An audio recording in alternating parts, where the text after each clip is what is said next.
네, 일단 정식으로 다시 한번 인사드리고 시작을 하겠습니다. 설명회를 진행하게 될 부원장 이조은입니다. 저도 내신 진행하고 있고요. 저는 이제 대진고하고 서영고하고 태영고를 내신 진행하고 있습니다. 어머님들께서도 이제 오늘 이제 설명회가 사실은 고등학교 2학년 이제 예비 고의 설명회잖아요. 그래서 많은 설명회도 이제 들어보셨을 거고 조금 유익한 좀 설명회가 되기 위해선 좀 저도 최대한 현 시점에서 저희 학생들이나 어머님들께서 알고 있어야 될 반드시 필요한 정보들 위주로 좀 전달을 해드리고 마무리를 하겠습니다. 자, 오늘 그래서 일단 제일 중요한 거는 이제 선택 과목입니다. 저희 학생들이 이제 2학년 올라가게 되면은 학교에서 수요 조사가 들어갈 거예요. 언어와 매체를 선택을 할지 이제 화법과 장문을 선택을 해야 될지. 그래서 이거에 대한 간단한 팁 정보를 좀 드릴 거고요.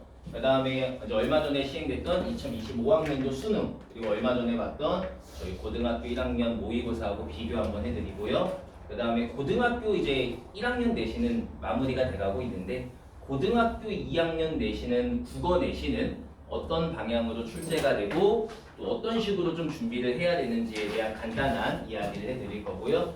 그 다음에 이제 네 번째는 수능 집중반에 대한 좀 이야기도 제가 간단하게 설명을 해드릴게요. 그 다음에 마지막으로는 저희 학원 이제 수업 계획 설명을 해드리도록 하겠습니다.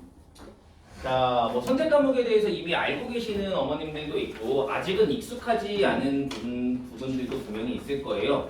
일단은 국어라는 과목 자체가 기존에는 모든 학생들이 동일한 영역으로 수능이 이루어졌어요. 그래서 화법과 장문과 문법, 화장문이라고 이야기를 하죠. 그래서 일반적으로 현재 저희 학생들이 고등학교 1학년 때 보고 있는 모의고사는 현재 예전 수능과 동일한 형태로 진행을 하고 있습니다. 1번부터 15번까지가 화법, 장문, 문법으로 해서 출제가 되고 있고요. 이제 나머지는 문학과 독서 해서 공통 과목으로 출제가 되고 있는데 지금 현행 수능 체계에서도 화법과 장문과 문법과 문학과 독서가 전부 다 공통적으로 들어가는 건 맞아요. 1학년, 2학년 안에서는. 근데 이제 3학년 올라가게 되면은 학생들이 선택을 할 수 있습니다.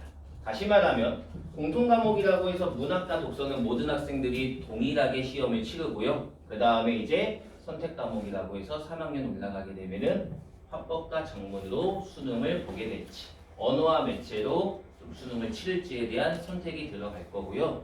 학교 내신에서도 선택을 해야 됩니다. 보통은 이제 2학년 한 여름 학기 정도, 여름 방학 정도 되면은 학교에서 수요 조사가 들어갈 거예요. 3학년 때 언어와 매체로 내신을 진행을 할지, 화법과 장문으로 내신을 진행을 할지. 그때 많이들 이제 문의를 주시는데 그거에 대한 좀 기본적인 정보를 어머님들이랑 학생들도 알고 있어야지 도움이 될 거라고 생각을 합니다. 자, 일단은 제가 수능 영역에서 좀 먼저 이야기를 접근을 한번 해볼게요. 수능 이제 화법과 장문과 언어와 매체 선택을 하게 되면 되는데 어떤 점들이 유리하고 어떤 점에서 좀 불리한지에 대해서 이야기를 해보면 기본적으로 일단 가장 차이가 나는 거는 학습 분량에서 가장 차이가 납니다. 이 언어와 매체에서 이 언어라는 파트가 저희가 알고 있는 기본적으로 국어 문법이라고 생각을 해주시면 됩니다. 화법과 장문은 학생들이 별도로 학습을 투자할 만한 시간이 필요하진 않아요. 그냥 기본적으로 약간 독서의 연장선상이라고 생각을 하셔가지고 그냥 별도로 막 화법과 장문에 대한 이론이나 이런 거를 암기하기보다는 문제를 많이 풀면서 좀 문제 유형이나 문제 푸는 스킬이나 이런 것들을 익혀나가면 되는 영역이기 때문에 따로 시간을 별도로 투자해서 공부할 필요가 없는 영역입니다. 반대로 이제 문법, 언어와 매체는 기본적으로 문법이 기본이 되기 때문에 문법은 단기간에 완성이 되지도 않고 여러 번 반복을 해야 되고 분명히 어려운 학생들이 어려워하는 영역이기 때문에 공부를 시간을 많이 투자를 해야 됩니다. 결국에는 쉽게 얘기하면은 저희가 사탐이나 과탐 같은 경우 이제 하나의 과탐 영역 정도를 국어라는 이제 문법이라는 영역에다가 투자를 해야지만 어느 정도 만족할 만한 성적이 나올 수 있는 좀 그런 선택 과목이 언어와 매체이다라고 생각을 해주시면 돼요. 그 다음에 이제 학생들 입장에서 기존 이제 문제 유형이나 기출들을 봤을 때 1학년 때, 2학년 때 모의고사를 풀면서 화법과 장문은 계속해서 학생들에게 노출이 되어 있을 거예요. 1번부터 10번까지가 화법과 작문 문제예요. 그래서 수능을 고등학교 3학년 때 화법과 작문을 선택을 했을 때 뭐 기존에 1, 2학년 때 봤던 모의고사하고 똑같은 유형의 문제가 나오는 거기 때문에 좀 익숙함이 좀 편안하게 느껴지겠죠. 근데 이제 이 매체라는 영역 자체는 고등학교 1학년, 2학년 모의고사에는 나오진 않습니다. 3학년 3월 모의고사부터 학생들이 이제 접하게 되기 시작하고요. 그러다 보니까 아무래도 화법과 작문보다는 조금 학생들에게 친숙하지 않는 유형의 문제들이 낯선 문제들이 나올 거고 조금 학생들이 많이 이제 기출 문제들도 풀어봐야 되고 좀 문제 유형에 좀 익숙해져야 되는 그런 점에서는 확실히 화법과 작문이 훨씬 더 유리하다라고 말씀을 드릴 수가 있을 거예요. 하지만 언어와 매체도 분명히 장점이 있을 거예요. 특히 이제 문법이라는 영역 자체는 화법과 작문이랑 비교를 했을 때 어느 정도 학생들이 암기가 되어 있고 지식이 쌓여 있는 상황에서 문법 문제를 푸는데 소요되는 시간 자체가 굉장히 단축을 시킬 수가 있는 영역이에요. 그래서 뭐 예를 들어서 같은 5문항을 푸는데 화법과 작문은 어쨌든 지문이 있어요. 그 지문을 전부 다 학생들이 꼼꼼하게 비문학처럼 읽고서 내용 일치 확인 문제를 찾아야 되기 때문에 시간적으로 좀 투자를 해야 되는 그런 부분들이 있다고 한다면 언어와 매체는 학생들이 공부가 잘 되어 있다면 보기나 지문을 읽지 않고 즉각적으로 바로 문제를 풀어도 풀 수 있는 뭐 이런 장점이 있는, 그래서 언어와 매체를 선택한 학생들 중에서 언어와 매체에서 시간을 벌고 그 시간을 좀 어려운 비문학이나 문학에다가 2, 3분이라도 더 투자할 수 있는 시간을 벌 수 있는 영역, 이게 언어와 매체의 장점이라고 생각이 들고요.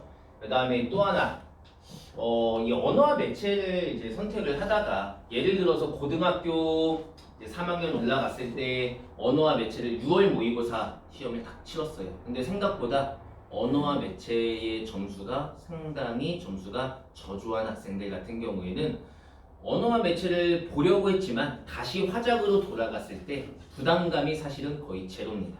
뭐 크게 문제가 되질 않아요. 근데 반대로 언어와 매체가 아니라 화법과 작문을 공부하던 학생들이 나중에 언어와 매체로 다시 한번 보고 싶다. 언어와 매체가 이제 더 유리하기 때문에 뭐 표준 점수나 등급 컷에서 유리하기 때문에 언어와 매체로 보고 싶다라고 했을 때 이건 불가능합니다. 왜냐하면 문법은 지속적으로 꾸준하게 공부를 해야지만 가능하기 때문에. 그 다음에 이제 어머님들께서 이 난이도에 대해서도 많이 물어보시는데 화작이 어렵나요? 언어와 매체가 어렵나요? 사실은 이게 단순하게 심플하게 이야기를 하면은 문법이 더 어렵다고 말을 할 수도 있겠지만 실제로 오답률을 봤을 경우에 이제 은근히 화작이 더 어려운 경우가 많습니다. 그래서 그때 좀 상대적이다라고 생각을 해주시면 될 것 같고요. 문법 공부가 잘 되어 있는 학생들 같은 경우에는 오히려 화작보다 언어와 매체의 난이도가 더 낮을 수 있다라고 생각을 해주시면 됩니다. 자, 제가 조금 더 디테일하게 한번 그동안의 이제 화법과 작문과 언어와 매체의 좀 등급 컷이나 이런 것들을 비교하면서 좀 알려드리겠습니다.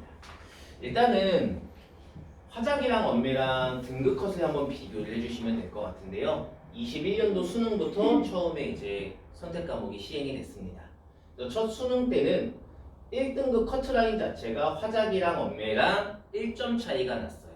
85점이 1등급 컷이고 84점이 1등급 컷이었어요. 그러니까 동일한 점수라고 이야기를 했을 때 언어와 매체를 고른 학생들은 84점이었을 때 1등급이 나온 거고요. 화법과 작문을 선택한 학생들은 84점일 때 2등급이 나왔다라는 거예요. 그래서 표준 점수에서 등급 컷에서 결국에 언어와 매체가 유리하다라는 결론이 나올 수가 있고요. 이 결론은, 이 데이터는 모든 지금까지 6월, 9월 평가원 이제 수능까지 합쳐가지고 전부 다 공통된 결과예요. 언어와 매체를 선택한 학생들이 표준 점수에서 항상 유리했고요. 항상 등급 컷이 낮았습니다. 좀 차이가 심했을 때는 뭐 2022학년도 수능이 되겠네요. 화작 1등급 컷이 96점이라고 했을 때 언어와 매체 커트라인이 92점이었어요. 거의 2문제 가까이 차이가 났죠. 그래서 분명히 언어와 매체가 시간 대비 투자해야 되는, 공부해야 되는 영역 이런 게 맞기는 하지만 언어와 매체를 선택을 했을 때 여러 가지 이점들이 있고 장점들이 있는 영역이다, 선택 과목이다 라고 생각을 해주시면 되고, 가장 최근의 수능에서는 2점 정도 차이가 났습니다. 그래서 결국에 화작의 1등급 컷이랑 언어와 매체의 등급 컷을 비교를 했을 때 항상 언매가 등급 컷 유리했고요. 표준 점수에서도 항상 유리했다라고 말씀드리고 싶고요. 그 다음에 하나 더 제가 여기서 표준 점수 최고점에 대해서 좀 비교를 한번 해드리면은 이제 어머님들께서도 많이 정보를 들으셨을 거예요. 이제 국어라는 과목이 이제 이번 이제 최근에 입시에서 거의 수학만큼의 중요도를 가지고 있다라는 이런 정보들을 많이 들으셨을 텐데 실제로 표준 점수 최고점을 비교를 했을 때 국어가 수학보다 최고점의 표준 점수가 유리했던 정도가 최근에 4번의 수능에서 2번 정도는 국어가 더 최고점 표준 점수가 더 높았습니다.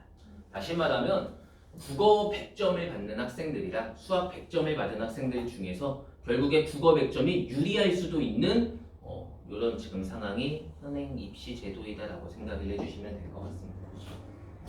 자, 그 다음에 실제로 이제 선택 과목 응시 비율을 제가 말씀을 드릴게요. 처음에 21년도를 보면은 화법과 작문이랑 언어와 매체 수능에서 응시 비율을 보면은 많은 학생들이 화법과 작문을 선택을 합니다. 거의 한 7대 3의 비율인 거죠.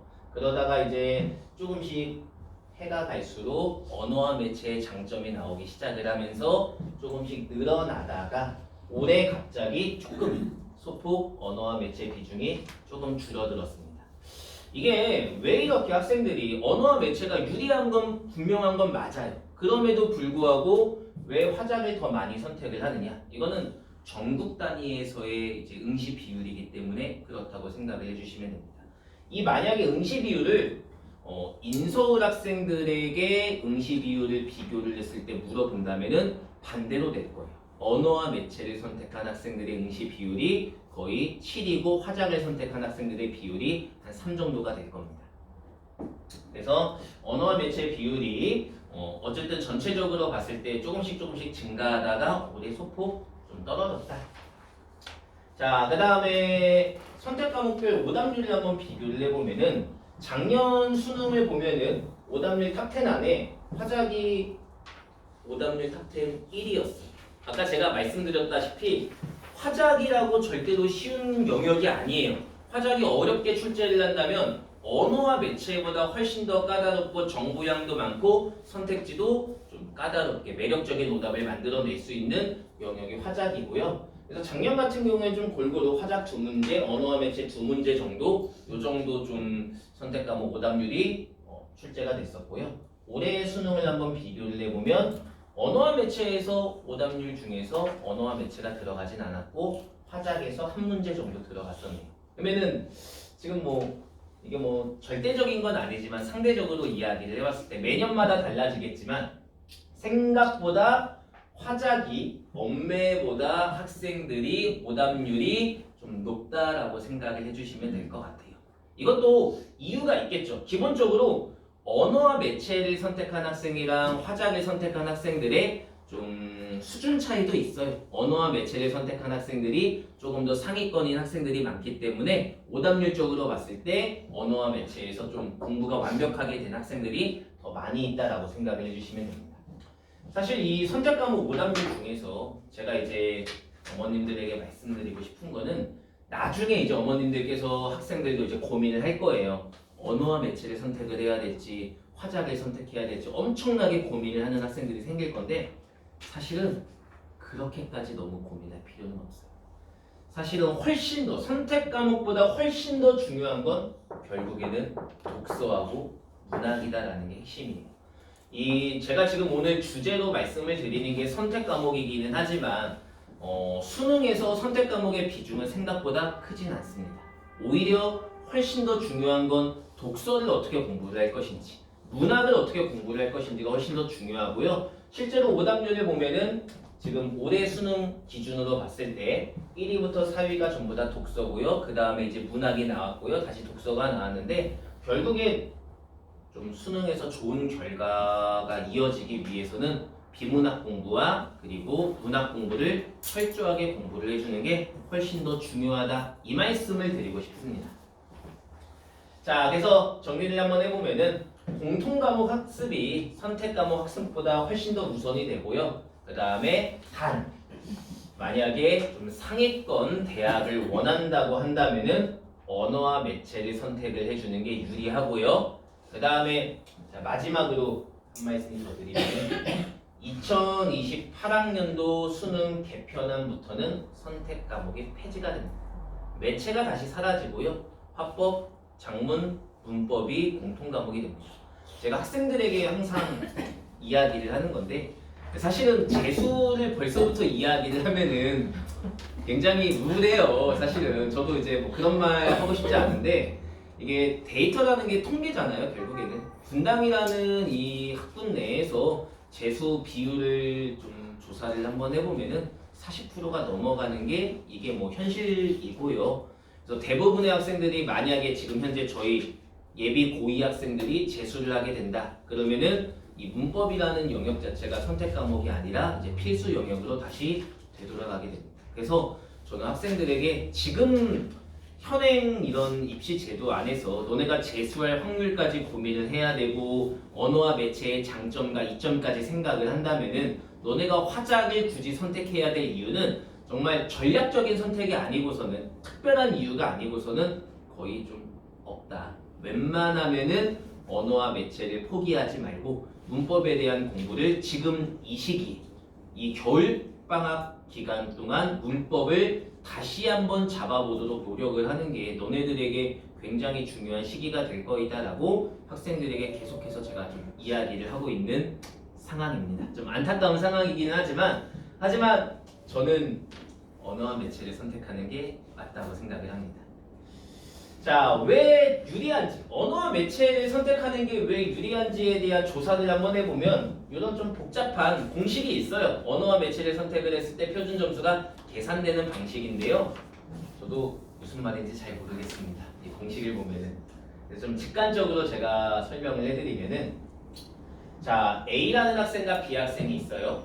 동일한 선택 과목을 선택을 했을 때 A하고 B 학생이 둘 다 100점이에요. 원점수 기준으로 100점이라고 이야기를 했을 때 또는 원점수 기준으로 뭐 90점이라고 이야기를 했을 때 아까 얘기했던 것처럼 화법과 작문을 선택한 학생이랑 언어와 매체를 선택한 학생이랑 등급이 달라질 수가 있고요. 표준 점수가 달라질 수 있습니다. 아까 얘기했던 내용이에요.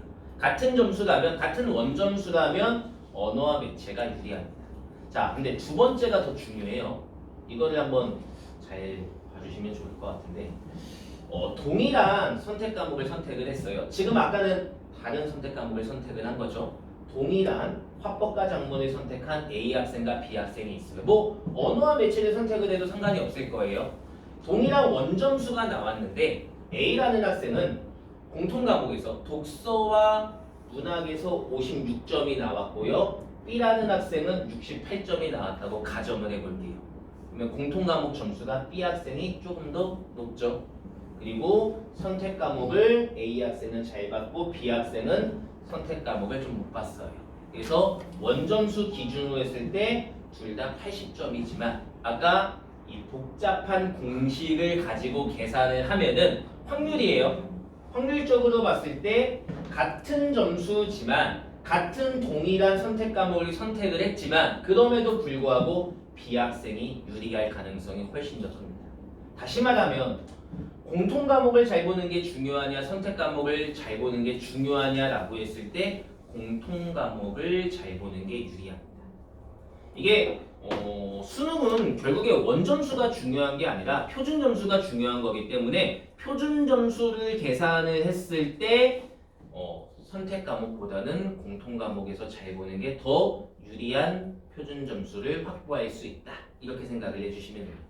그래서 제가 학생들에게 고등학교 이제 3학년 정도 올라가게 되면은 이제 예비 고3이 되겠죠. 그때쯤 되면은 학생들에게 이야기를 해요. 좀 너무 언어와 매체와 이 화법과 작문에서 너무 고민하지 말고 그리고 좀 답은 정해져 있어요. 쉽게 얘기하면 국어의 기본기가 어느 정도 쌓여 있는 학생들, 문법이 쌓여 있는 학생들, 2학년이 이제 끝나는 시기잖아요. 그때 문법에 대한 기본기가 없다, 제로 베이스다. 그러면 화작을 선택하는 게 맞고요. 어느 정도 그래도 이제 문법에 대한 기본적인 베이스가 쌓여 있다라고 한다면 그때는 문법을 선택해 주는 게 옳다. 너무 고민하지 말자. 그래서 제가 예전에 표를 하나 만들었었는데요. 일단은 최상위권 스카이를 좀 원하는 학생들, 그리고 좀 최상위 인서울 대학을 원하는 학생들은 엄매를 선택을 하는 게 이게 거의 좀 정답이라고 생각을 해주시면 됩니다. 100%는 아니에요. 분명히 서울대를 지원한 학생들 중에서, 서울대를 합격한 학생들 중에서도 화작으로 서울대를 합격한 학생들도 있을 거예요. 하지만 비율적으로 봤을 때는 엄매가 더 유리한 경우가 많다라고 생각을 해주시면 되고요. 이게 제가 지금 경우의 수로 좀 이야기를 하고 있는 건데 1, 2등급, 3등급, 4등급 기준이 현재 고등학교 1학년 모의고사 기준이라고 생각을 해주시면 될 것 같아요. 고등학교 현재 1학년 모의고사 또는 2학년 모의고사 기준으로 봤을 때 1, 2등급이 나온다. 그러면은 문법의 기본기가 어느 정도는 잡혀있는 학생이에요. 이런 학생들은 지속적으로 엄매를 좀 가주는 게 맞고요. 이제 3등급, 좀 애매한 등급이죠. 3등급 학생들 중에서 문법 문제가 5문제인데 2문제 정도 좀 평균적으로 틀린다. 그리고 문법에서 절반 좀 이하의 좀 정답률을 보여가지고 문법이 너무나 좀 약점인 학생들이 있을 거예요. 이런 학생들 같은 경우에는 과감하게 저는 화자를 선택을 해도 괜찮다. 언제까지냐면 이제 현재 아직 선택 과목이 남아있는 입시 제도까지인 거죠. 재수를 했을 때는 통하지 않고요. 그래서 일단은 한 문법에서 3등급인데 3문항 정도 틀린다, 절반 이하의 오답률을 가지고 있다, 정답률을 가지고 있다, 그러면 화자를 선택을 하는 대신에 문법을 공부 안 하는 시간을 어디다가 투자를 하면 될까요? 문학, 비문학에다 투자를 하는 게 이게 더 효율적인 전략이 될 수 있습니다. 그리고 현실적으로 4등급 정도 나오는 학생들에게 문법을 다시 공부하고 문법을 시간을 투자하는 게 이게 과연 효율적인가에 대한 좀 고민을 한번 해볼 필요는 있어요. 차라리 그 문법의 기본기를 다시 만드는 그 시간에 문학이나 독서에다가 투자를 하면은 훨씬 더 좋은 결과로 이어질 가능성이 크기 때문에 좀 4등급 이하부터는 과감하게 화작을 선택하는 방향으로 좀 틀어도 좀 괜찮다라고 좀 말씀을 드리고 싶어요. 근데 이 모든 전제는 이제 내년부터는 달라지는 겁니다. 그래서 등급과 무관하게 이제 본인이 좀 언어와 매체에 자신이 있는 학생들 같은 경우에는 언어와 매체를 선택을 하면 되는 거고요. 그리고 이제 문법에 자신이 없고 그리고 너무나 좀 시간 관리가 좀 안 되는 학생들 같은 경우에 그리고 이제 국어적인 좀 기본기가 좀 많이 부족한 학생들에게는 저는 언어는 문법은 과감하게 포기를 해도 된다라고 좀 말씀드리고 싶어요. 그래서 그 기준 자체가 모의고사 1학년 모의고사 기준으로 했을 때 4등급 이하인 학생들 같은 경우에는 공통 과목을 우선시해서 공부를 하는 게 이게 현실적인 현행 입시 제도에서 좀 맞는 학습 방법이다라고 말씀을 드립니다. 자, 그 다음에 이제 내신에서 이것도 좀 한번 짚고 넘어가야 될 부분인데요. 내신에서 이제 2학년 올라갔을 때, 3학년 올라갔을 때 화작이랑 엄매 중에서 선택을 하는 학교가 대부분일 거예요. 어떤 영역을 좀 선택을 하는 게 더 유리할까? 이것도 전략적으로 선택을 할 필요가 있어요.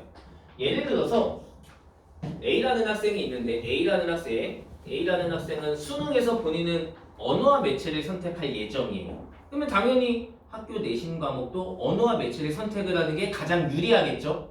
다만 언어와 매체를 선택을 하고 싶은데 선택을 할 예정인데 이 학생은 지금 현재 수시와 정시 중에서 수시에 대한 좀 우선순위가 더 정시보다는 있는 학생들이 내신 관리가 잘 된 학생들이라고 제가 이야기를 할게요. 뭐 예를 들어서 본인은 정시도 당연히 중요하긴 하지만 수시에 대해서 더 많은 투자를 하고 있는 상황이다.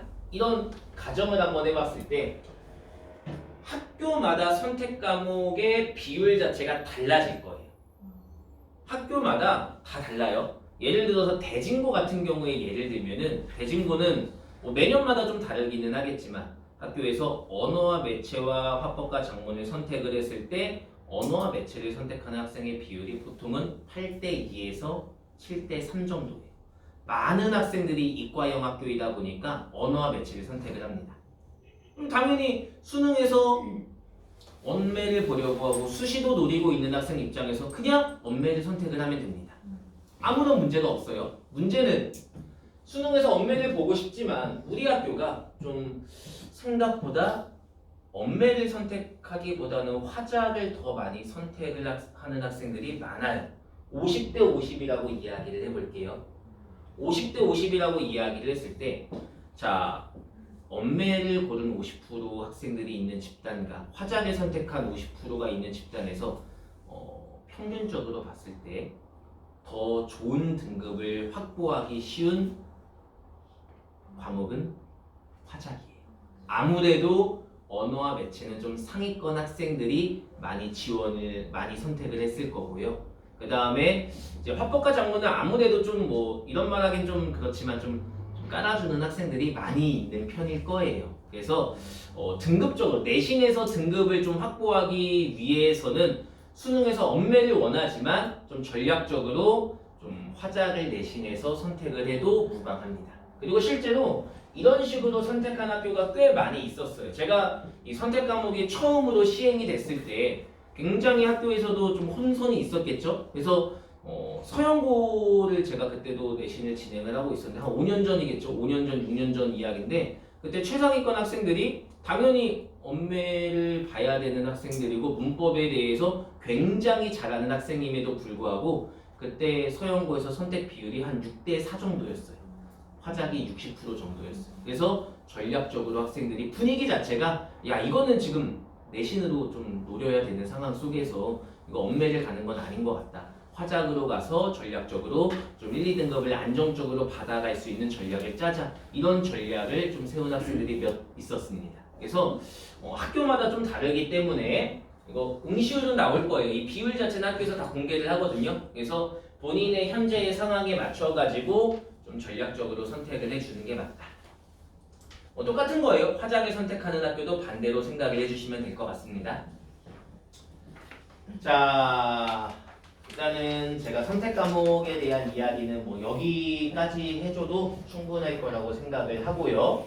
두 번째, 이제 얼마 전에 수능이 진행이 됐기 때문에 수능에 대한 이야기를 안 할 수는 없을 것 같아요. 일단은 오늘 자료집 4페이지를 보시면은 저희하고 이제 고3 장윤아 선생님이 이제 수능에 대한 분석글이 나와 있을 거예요. 설명의 자료집 저기 뒤쪽에 보면은 4페이지에 보시면은 굉장히 디테일하게 꼼꼼하게 써 있고요.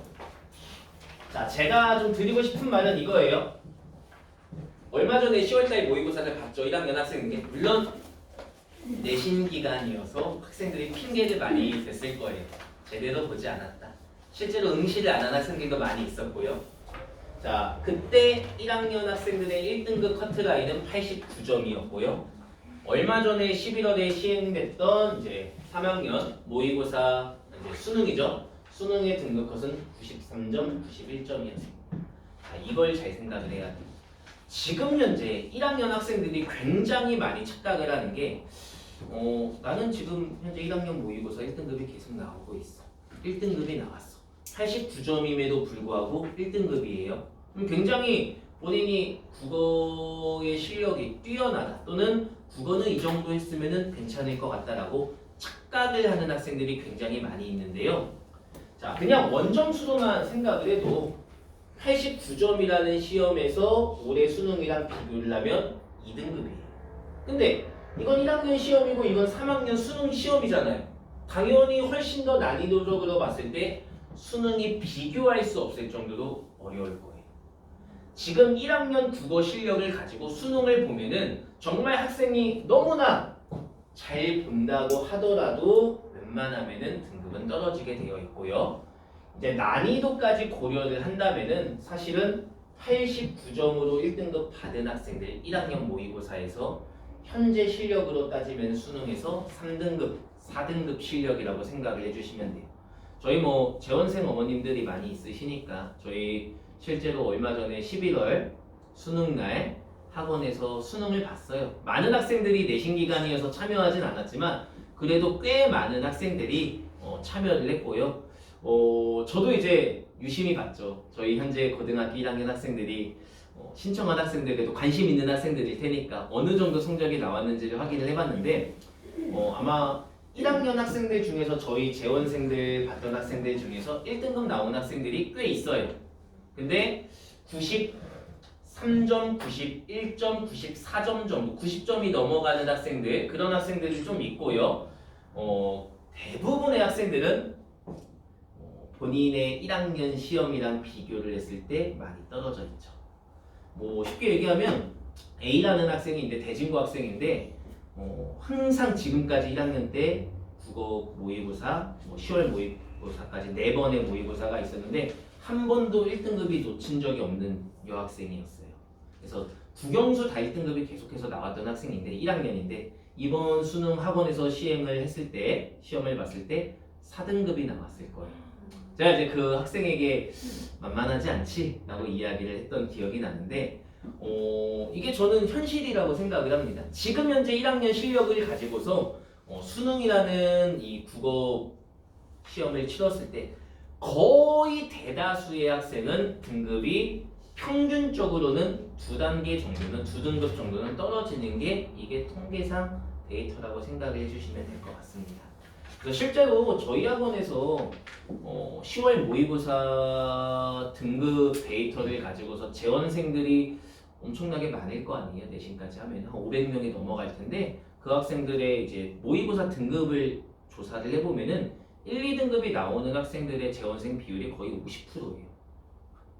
굉장히 높죠. 실제로 그 학생들이 1, 2등급이 1, 2학년 때 나왔던 학생들이 수능에서 1, 2등급이 나오는 비율은 어떻게 될까? 이거를 조사를 해보면 제가 봤을 때는 20% 이하예요. 1학년, 2학년 모의고사를 가지고서 국어라는 과목에서 좀 섣부른 좀 등급에 대한 판단을 하는 거는 굉장히 위험하다라고 생각을 하고요. 저는 더 위험한 거는 이제 2등급, 3등급 학생이라고 생각을 합니다. 2등급 학생들은 조금만 하면 1등급 올라갈 수 있을 것 같고 3등급 학생들도 마찬가지예요. 조금만 하면은 2등급 올라갈 수 있을 것 같고 이런 좀 아니라는 생각을 하고 있지만 실제로 등급 올라가는 게 같은 학년 안에서의 등급을 올라가는 것도 어려운데 계속 학년이 올라갔을 때 난이도는 높아질 거고 등급은 계속해서 떨어질 거고 이거는 가만히 있다고 해가지고 성적 상승이 올라가지는 않습니다. 굉장히 좀 국어라는 과목을 좀 깊게 좀 고민을 많이 해야 될 시기가 이번 겨울방학이라고 생각을 합니다. 자, 그리고 1학년 모의고사하고 이제 수능이랑 오답률의 비교를 한번 해보면 이것도 매년마다 달라지기는 해요. 근데 좀 거의 평균적으로 비슷한 양상이기는 해요. 이번 10월 모의고사를 보면은 1학년 모의고사의 특징은 대부분은 문학이랑 비문학의 오답률을 비교를 했을 때 1학년 모의고사는 절대적인 건 아니지만 대부분은 문학의 오답률이 더 좋습니다. 1학년 때는. 근데 3학년 수능의 오답률을 비교를 한번 해보면은 올해는 지금 6대4 정도예요. 근데 그 이전에는 한 7대3 정도의 비율이 더 높았어요. 3학년 같은 경우에는 비문학을 학생들이 훨씬 더 많이 어려워합니다. 이 이유에 대해서 저희가 좀 고민을 많이 해봐야 될 필요성이 있는데 일단은 1학년 학생들이 문학을 많이 어려워해요. 특히 모의고사를 정말 어려워해요. 그 이유가 내신과 다르죠. 어떤 점이 다를까요? 처음 보는 작품이 나오는 거예요. 외부 작품이 나오는 거죠. 결국엔 모르는 작품을 처음 보는 작품을 읽어나가는 해석 능력 자체가 감상하는 능력 자체가 아직 부족하기 때문이에요. 이거는 경험의 문제예요. 저는 1학년 끝나고 2학년 끝나고 3학년 올라갔을 때 이제 대부분의 학생들은 문학이 조금씩 많이 완성되는 시기가 2학년 끝났을 때예요. 그래서 1학년 때는 사실은 좀 고등 문학에 대해서 용어라든지 개념이라든지 다양한 작품이라든지 이론이라든지 해석하는 방법이라든지 이런 것들을 좀 배우는 시기라고 생각을 해주시면 되고요. 2학년은 이제 양적으로 좀 충족이 되는 시기라고 생각을 해주시면 되고 3학년은 이제 문제를 풀면서 적응하는 시기라고 생각을 해주시면 돼요. 그러다 보면은 3학년 때는 문학보다는 비문학을 학생들이 일반적으로는 더 많이 어려워합니다. 물론 정말 최상위 학생들, 정말 100분이 99%, 98% 나오는 학생들은 비문학보다 문학을 어려워하는 학생들이 또 있기는 해요. 근데 평균적으로는 문학보다는 비문학을 어려워합니다. 자, 그래서 문학은 사실은 학생들이 아직 경험이 없어서 1학년 때 더 어려워하는 거다라고 생각을 해주시면 되고요. 3학년 올라가면 문학이 잡히는 이유는 여러 가지 이유가 있을 거예요. 아까 얘기했던 경험, 문학에 대한 이제 배경 지식, 감, 뭐 이런 것들이 많이 늘어나고요.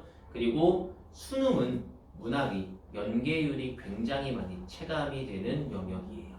그러니까 저희가 모의고사 같은 경우에 문학 작품이 뭐 예를 들어서 뭐 한 10문제가 나온다고 한다면 학생들이 실제 모의고사에서 알고 있는 문학 작품은 10문제 중에서 10지문 중에서 한 지문 뭐 이런 정도일 거예요. 1학년 모의고사에서는. 근데 3학년 수능에서는 평가원은 연계율이 EBS에서 되기 때문에 50%의 작품은 이미 학생들이 EBS 수능 특강과 완성을 공부를 철저하게 했다면 알고 있는 작품들이에요.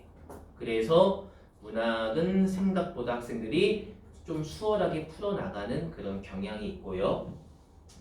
자, 그리고 이제 반대로 생각을 해야겠죠. 저희는 비문학. 왜 학생들은 1학년 때 비문학 이렇게 잘하던 학생들이 왜 3학년 올라가면은 왜 이렇게 어려워할까? 일단은 가장 큰 첫 번째 이유가 뭐냐면 그냥 난이도. 1학년, 2학년 모의고사에서 나오는 독서 비문학의 난이도하고 3학년 수능에서의 평가원에서의 난이도하고는 정말 수준 차이가 많이 납니다. 제가 설명회 때마다 말씀드리는데요. 저는 그렇게 이야기를 해요. 중등 국어와 고등 국어의 차이가 어마어마하잖아요. 어머님들께서도 이제 중학교 때 항상 100점이었는데 고등학교 올라가 보니까 이게 만만하지 않구나 학생들도 많이 느꼈을 텐데 저는 그 이상의 차이가 3학년 독서라고 생각을 합니다. 아예 다른 과목이에요. 정말 정말 많이 어렵습니다. 요새 다행인 거는 좀 그래도 킬러 문항을 좀 많이 빼는 뭐 이런 입시 경향이 있어가지고 독서의 난이도가 한 3년 전, 4년 전이랑 비교를 했을 때 전체적으로 좀 낮아진 건 맞지만 그럼에도 불구하고 아직도 어렵습니다. 정말 어려워요. 어머님들 저는 항상 이야기를 좀 드리고 싶은 게 어머님들도 한번 풀어보셨으면 좋겠어요. 이게 국어기는 하지만 저도 이제 국어를 정말 오랫동안 수업을 하고 있고 정말 지문도 항상 연구하고 있고 공부를 하고 있지만 수능 볼 때마다 지문 볼 때마다 정말 대단한 문제들이고 굉장히 어렵고 수준도 높고 잘 내고 많이 놀랍니다. 그래서 일단은 첫 번째 가장 큰 이유가 난이도고요. 두 번째 이제 저는 굉장히 크다고 생각하는 이유 중에 하나가 학생들이 비문학을 배워본 적이 없어요. 3학년 끝날 때까지. 보통 이제 3학년 때 많이 배우기는 하는데 일단 1학년 때 독서가 학교에서 시험 범위인 학교가 거의 없어요. 뭐 들어간다고 하더라도 고등학교 1학년 모의고사에서 출제된 좀 독서 한 지문, 두 지문 정도 뭐 크게 의미가 있다고 생각하진 않아요. 2학년 때도 2학년 1학기 대부분의 학교들은 이제 문학이 시험 범위가 될 거고요. 2학년 2학기 때부터 독서가 들어가는데 그때 이제 학생들이 이제 많이 독서 비문학 지문을 접해요. 다행인 거는 요새 그래도 학교에서 많은 학교들이 2학년 2학기 내신 수업 때 이 독서 지문에서 교과서보다는 이제 외부 좀 문제집이나 이런 기출 문제들을 많이 활용을 하고 있어요. 그래서 뭐 서영고 같은 경우에는 주로 평가원, 고3 수능 지문이 2학기 때 독서 출제 이제 시험 범위이고요. 뭐 학교마다 좀 달라요. 그 매년마다 달라요. 뭐 그 연도의 수능 특강 독서를 시험 범위로 잡는 학교들도 있고 그 해에 뭐 이제 2학년 모의고사 독서 지문을 시험 범위로 잡는 학교도 있고요. 교과서하고 좀 비중을 섞어가지고 그래도 좀 늘어나고 있는 비율이기 때문에 좀 그래도 좀 학생들이 독서를 2학년 때 접하고 가기는 하지만 아직은 이제 문학이랑 이제 문법이나 이런 영역이랑 비교를 했을 때 좀 학생들이 경험하는 정도 자체가 좀 많이 적다. 학교에서 독서를 어떤 식으로 풀어 나가야 되는지 좀 공부할 수 있는 시간이 적기 때문에 3학년 올라갔을 때 학생들이 가장 어려워하는 영역이 비문학이다. 이렇게 좀 말씀드리고 싶습니다. 자, 이제 내신에 대해서 이야기를 해볼게요. 1학년 내신은 이제 거의 끝났어요. 일단은 1학년 내신의 특징을 이야기를 해보면은 1학년 내신에서 가장 중요한 건 문법이었어요. 그냥 문법이에요, 사실은. 모든 학교 거의 공통적이라고 저는 생각을 하고요. 변별력이라고 이야기를 했을 때 제가 학생들에게 내신에서 1, 2등급 나오는 학생들에게 물어보면은 야, 너는 이번 내신 공부하면서 문법이랑 문학이랑 뭐 다양한 비문학, 뭐 화작 뭐 이런 것들 중에서 뭐가 제일 쉬웠어? 라고 물어보면 대부분의 학생들은 문법이 가장 쉬웠다고 해요. 1, 2등급 나오는 학생들. 그 학생들은 문법에 대한 기본기가 이미 중3 때부터 예비고일 때부터 계속해서 쌓여있는 학생들이기 때문에 그 문법의 격차를 좀 3등급, 4등급이랑 1등급, 2등급이랑 가르는 기준이 문법이었다라고 생각을 해주시면 될 것 같아요. 물론 1등급과 2등급을 또 가르는 변별력은 문학에 될 수는 있지만 그래도 가장 큰 비중은 문법이었다라는 게 1학년 시험의 좀 핵심적인 포인트였다라고 생각을 해주신다면 2학년 내신에서는 이제 문법이 사라집니다. 이게 가장 중요해요.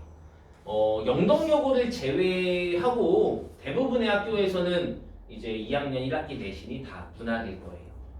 이 문학만 시험범위예요. 그러면은 원래 기존에 1, 2등급 나오던 학생들이 문법이 사라지게 되면은 어떤 일이 발생을 하냐면 기존에 문법을 못해가지고 계속 등급이 좀 저조했던 3등급 나오던 학생들이 다 1등급으로 올라올 수 있는 길이 생긴 거예요. 혼란의 도가니예요. 2학년 1학기 중간고사 국어 내신은 기존에 1등급 안정적으로 1등급 나오던 학생들 그 학생들이 1등급이 나올 수 있었던 가장 큰 힘이 뭐였냐? 문법이었어요. 문법을 잘하기 때문에 문법을 빨리 풀고 거기서 시간을 풀어가지고 외부 지문에다가 투자를 하고 뭐 서술형에 더 꼼꼼하게 쓸 수 있는 이런 모든 것들이 문법에서 시작된 출발점이었다라고 말씀을 드릴 수가 있는데 이제 어떻게 보면은 평등해진 거죠. 문법이 사라진 세상. 그래서 실제로 시험을 보면은 중간고사 때 정말 많이 학생들이 무너집니다. 이 무너진다라기보다는 저는 그냥 비슷한 수준을 가지고 있기 때문에 생기는 현상이라고 생각을 해요. 그래서 1등급 나오는 학생들이랑 2등급 나오는 학생들, 3등급 나오는 학생들 뭐 모든 학교가 그렇겠지만 국어라는 과목이 계속해서 안정적으로 1등급 나오는 학생들은 한 학교에서 한두 명이에요.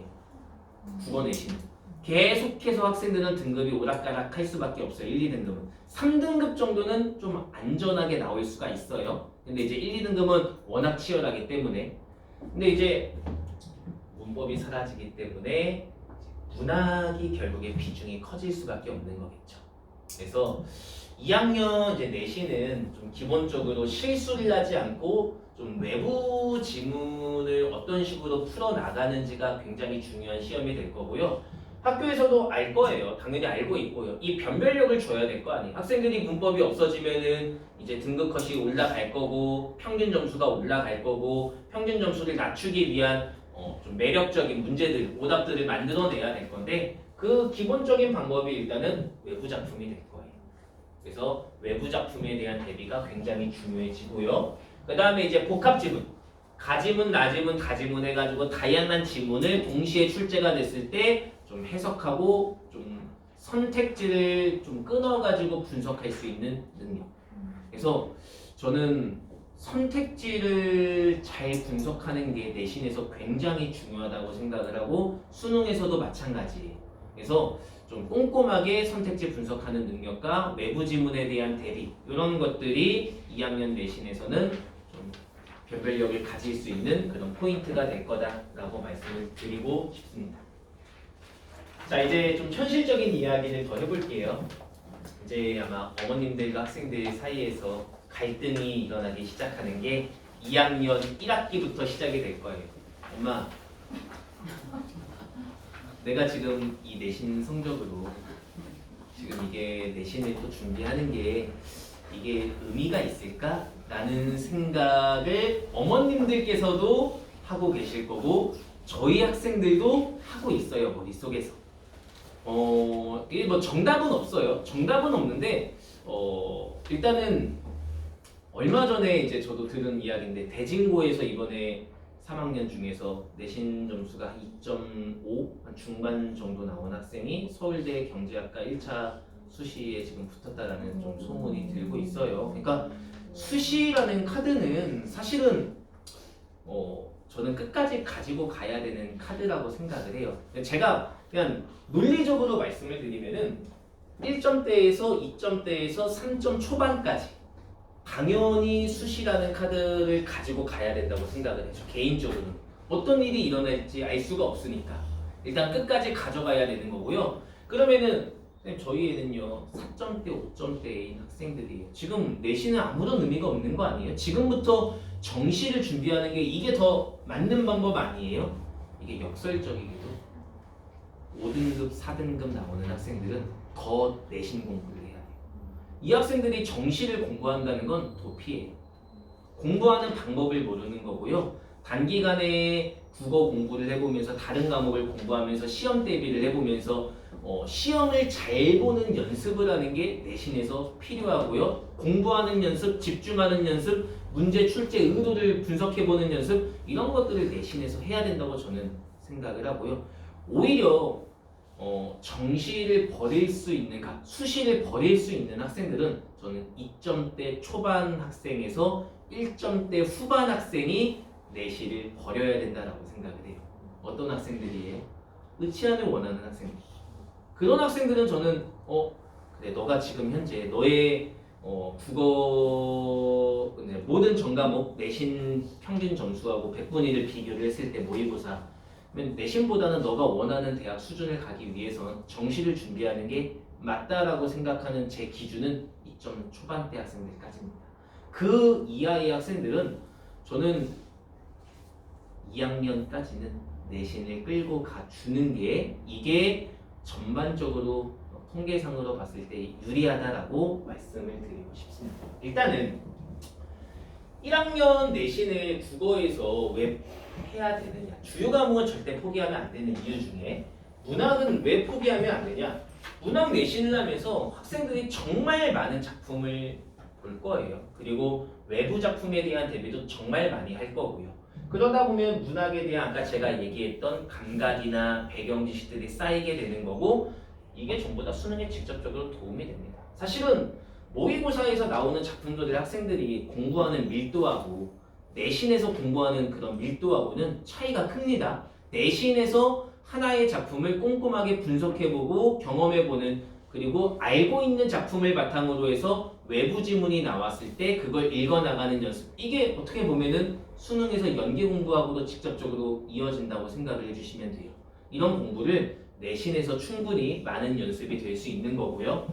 그 다음에 2학기 독서도 비슷해요. 2학기 독서 같은 경우도 저희가 모의고사 학생들이 공부하는 거하고 내신에서 비문학을 공부하는 거는 밀도가 달라요. 정밀하게 알고 있는 지문을 내가 배운 지문을 하나의 지문을 꼼꼼하게 10번, 20번 읽어보고 그 지문을 완벽하게 공부해보는 거하고 그냥 모의고사 공부하는 것처럼 한 번 읽고 맞았으면 넘어가고 푼 거 왜 틀렸는지 정답 보고 근거 보고 이러고 넘어가는 거하고는 공부하는 그런 좀 방향 자체가 많이 다를 겁니다. 저는 비문학은 꼼꼼하게 공부를 해보는 게 좀 기초가 약한 학생들 오히려 기본기가 잘 잡혀있는 학생들은 괜찮은데 기본기가 덜 잡힌 학생일수록 이 독서 내신도 하나의 지문을 하나의 이 지문의 모든 문장들을 꼼꼼하게 분석해보는 이런 기회 자체가 굉장히 중요하다고 저는 좀 말씀드리고 싶어요. 자, 이런 식으로 내신 공부를 하다 보면은 제가 학생들에게 이번 내신 때도 한번 이런 이야기를 했어요. 제 설명에는 대부분은 그냥 가장 최근에 했던 내신을 하면서 학생들이랑 이야기했던 이런 일들에 대해서 좀 이야기를 하나씩 집어넣는데 예를 들어서 어떤 문학 작품이 하나 나왔는데 가난을 소재로 한 문학 작품이라고 저는 생각을 해요. 그런 작품이 나왔다고 가정을 한번 해볼게요.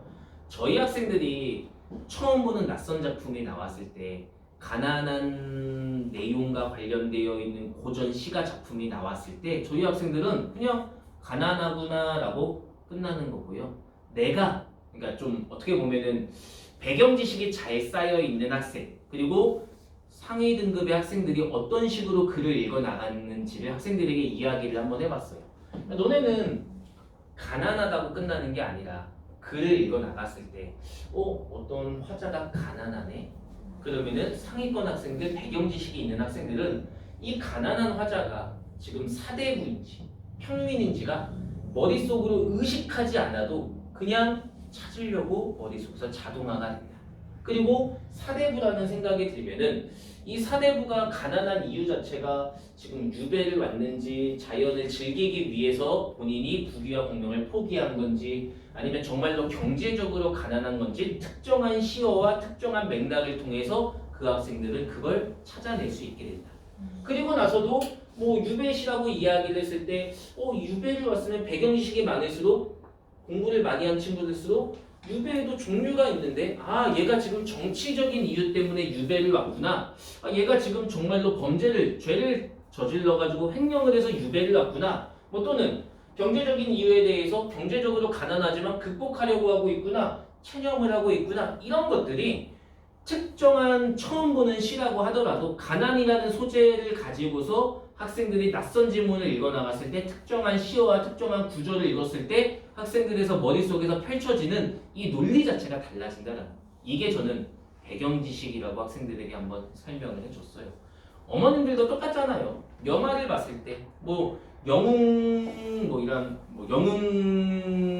영화라고 해야 되나? 뭐라고 해야 될까요? 이별 영화라든지 아니면은 액션 영화라든지 이런 영화를 봤을 때 영화를 보면은 대충 중간부터 보더라도 맥락이 판단이 되잖아요. 얘가 지금 반동 인물이구나. 얘가 지금 적이구나. 지금 얘하고 지금 갈등 관계구나. 얘가 지금 이래가지고 지금 모함을 받고 있구나. 이런 것들이 느껴지잖아요. 똑같아요. 학생들도 배경 지식이라는 게 어떤 특정한 작품을 봤을 때 좀 방대하긴 하겠죠. 지금 가난하구나. 지금 성찰하고 있구나. 그러면 성찰을 했다면 어떤 점을 성찰을 하고 있구나. 이런 방법을 가지고서 성찰을 하고 있구나. 이런 것들이 배경 지식이라고 생각을 해주면 많이 접해야 돼. 그리고 절대로 국어는 암기로 되지 않습니다. 중등국어와 고등국어의 가장 큰 차이가 저는 이 부분이라고 생각을 해요. 중등국어는 암기로 해결할 수 있는 영역이지만 고등국어는 어머님들께서도 느끼셨겠지만 암기로 해결될 수 있는 영역이 아니에요. 비문학도 저는 똑같다고 생각을 해요. 제가 비문학도 항상 학생들에게 이야기를 하는 게 배경 지식이 중요하다라고 이야기를 해요. 어떤 선생님들은 배경 지식이 중요한 게 아니라 독해 능력이 중요하다라고 말하는 선생님들도 있을 텐데 제 개인적인 견해는 비문학도 똑같습니다. 글을 많이 읽은 학생들이 결국에 비문학을 잘할 수밖에 없고요. 예를 들어서 환율이라는 소재를 가지고서 비문학 지문이 출제가 됐을 때 환율이라는 소재를 가지고서 낼 수 있는 문제 지문을 구성할 수 있는 방법은 굉장히 많을 거예요. 근데 그래도 환율이라는 게 무엇인지 알고 있는 학생들, 환율이라는 게 통화량과 금리와 관련되어 있고 수입과 수출에 영향을 주고 환율이라는 게 화폐의 가치에 영향을 받는 거고 실질 환율과 명목 환율이 있다. 이런 내용들이 다 배경 지식이에요. 이런 내용들은 전부 다 고등학교 1학년, 2학년, 3학년 모의고사에서 계속해서 반복적으로 나오고 있는 소재들이에요. 그러니까 아무리 많은 문제를 푼다고 해서 실력이 느는 게 아니라 비문학 지문도 좀 이 지문에서 좀 반드시 내가 알고 있어야 되는 필수적인 배경 지식들, 용어들 이런 것들을 좀 캐치해 가면서 익혀 나가면서 공부를 해줘야지 좀 학생들에게 의미가 있는 독서 수업이 될 겁니다. 자, 그 다음에 네 번째를 좀 설명을 해드릴 건데 그럼에도 불구하고 저희 학생과 어머님들이 야 너는 내신을 해야 돼 2학년 때 포기하는 건 너무 빠른 거야. 너 도피하는 거야. 3학년 때부터 우리 정시 준비를 하자. 그럼에도 불구하고 정시를 준비를 하겠다고 고집하는 학생들이 있을 거예요. 저는 그 학생이 틀렸다고 생각하진 않아요. 뭐 제가 말씀드리는 게 야, 2학년까지는 무조건 수시를 챙겨야 돼, 내신을 해야 돼. 이게 뭐 100% 옳은 정답은 아니기 때문에 자, 정시를 하는 학생들을 위해서 저희 언바즘에서 그래도 해줄 수 있는 대비하는 이런 수업들이 또 개설될 예정입니다. 그래서 이거는 뭐 막을 수 없는 흐름이라고 생각을 하고요. 실제로 저희 지금 1학년 내신 반들 중에서 2학년 올라가게 되면은 반들이 좀 줄어들 거예요. 내신 반 자체가. 대진고 같은 경우에는 지금 5반이 있는데 좀 줄어들고 뭐 이런 식으로 줄어들게 될 건데 수능 집중반이라는 게 2학년 1학기 때부터 개설되기 시작을 할 겁니다. 기간은요. 3월 말. 중간고사가 개강되는 이제 중간고사 시험 대비가 시작되는 시점부터 내신 대비를 원하지 않는 학생들을 위해서 좀 수능 집중반이라는 반이 개설될 거예요. 사실 수능 집중이라는 거는 내신에 대해서 완전히 포기하고 정시에 집중을 하겠다라는 거잖아요.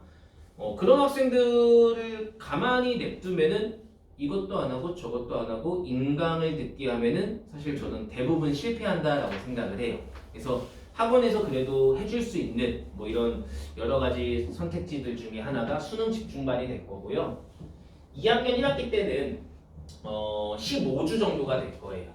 중간고사 한 7주, 기말고사 7주, 그리고 뭐 중간에 한 1, 2주 정도 하면은 15주 정도 완성 커리를 짜가지고 구성을 해서 15주 동안 연속적으로 문학 그리고 언매 이렇게 두 가지 영역만 잡을 겁니다. 비문학은 왜 안 하나요? 라고 물어본다면 수능 집중반은 기본적으로 저는 그렇게 생각을 해요. 특강 형태로 수업이 진행이 돼야 된다. 뭔가 학생들이 15주라는 그 기간 동안에 무언가가 끝났다라는 무언가를 내가 다른 학생들 내신 공부할 때 동안 15주 동안 내가 무언가를 얻어갈 수 있는 공부를 해야지 의미가 있다라고 생각을 해요. 비문학 같은 경우에는 특별하게 영역이 정해져 있는 게 아니라 꾸준하게 공부를 쌓아 나가야 되는 영역이기 때문에 15주 커리 완성 이런 게 좀 불가능합니다. 그렇기 때문에 학생들도 만족할 수 있고 뭔가 끝냈다. 내가 그래도 이런 부분들을 이제 좀 15주 동안 공부를 했다라는 좀 이런 느낌을 주기 위해서 문학과 언매 중심으로 해서 문법 중심으로 해가지고 수능 집중반이 개설될 예정이고요. 이 학생들은 매주 현장 모의고사가 진행이 될 거예요. 저희 언바른 국어에서 모의고사가 매주 진행이 되는데 과제형 모의고사하고 그 다음에 현장 모의고사가 선택이에요. 근데 수능 집중반은 선택이 아닙니다. 내신을 포기한 학생들 남는 게 뭐겠어요? 시간이겠죠. 와서 시험을 봐야 돼요. 그래야지 의미가 있는 거예요. 수능 공부를 하겠다고 해서 내신을 안 하는 건데 매주 학원에서 문학이랑 언매 공부하고 매주 와서 모의고사 하고 그거에 대한 클리닉을 15주 동안 한 번도 빠짐없이 해야지 내신을 버린 의미가 있는 거예요. 절대로 한순간도 놓아주면 안 되고요. 좀 타이트하게 15주 동안 좀 끝낼 수 있도록 그런 커리를 구성할 예정이고요. 그리고 이제 2학기가 들어가기 전에 여름방학이 될 거예요. 여름방학은 수능 집중반이랑 정규반이랑 동일하게 진행이 될 거고요. 그러다가 이제 2학기가 다시 되면은 또 수능 집중반이 다시 한번 좀 특강 형태로 개설이 될 거고요. 2학기 수능 집중반 같은 경우에는 목표가 있어요. 그게 수능이죠. 그래서 수능 특강이랑 완성의 그 연도에 나왔던 주요 필수 이런 작품들이랑 비문학 지문들을 보면서 그 연도에 수능을 좀 간접적으로 경험할 수 있게끔 짧지만 그런 대비를 통해 가지고 한번 수능까지 딱 시험을 치를 수 있는 이런 커리로 구성이 될 거고요. 그리고 나서 이제 11월 수능이 끝나게 되면은 저희 이제 고등학교 3학년 저희 학원에서 전담해 주시는 장윤환 선생님이 수능이 끝났기 때문에 바로 이제 수능 집중반 학생들은 예비 고3으로 넘어가는 이런 커리큘럼을 가지고 있습니다. 이런 이야기를 제가 드리는 이유는 분명히 학생들이 수능 집중반에 대한 관심도 있을 거예요. 이런 이야기를 하면은.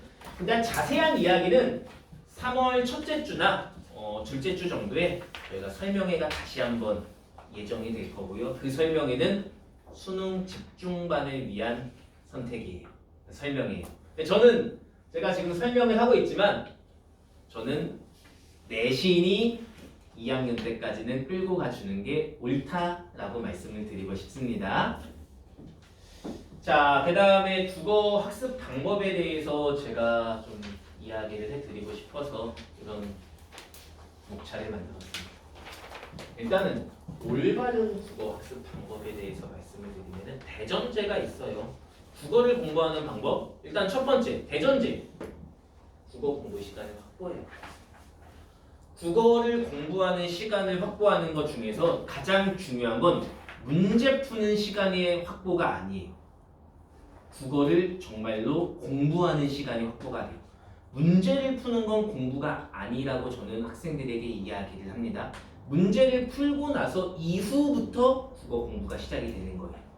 그래서 국어를 공부할 수 있는 시간을 확보하는 게 굉장히 중요하고요. 그 다음에 두 번째 중요한 거, 올바른 국어 학습 방법, 물어봐야 돼. 질문을 해야 돼. 학생들이 그냥 넘어갑니다. 국어를.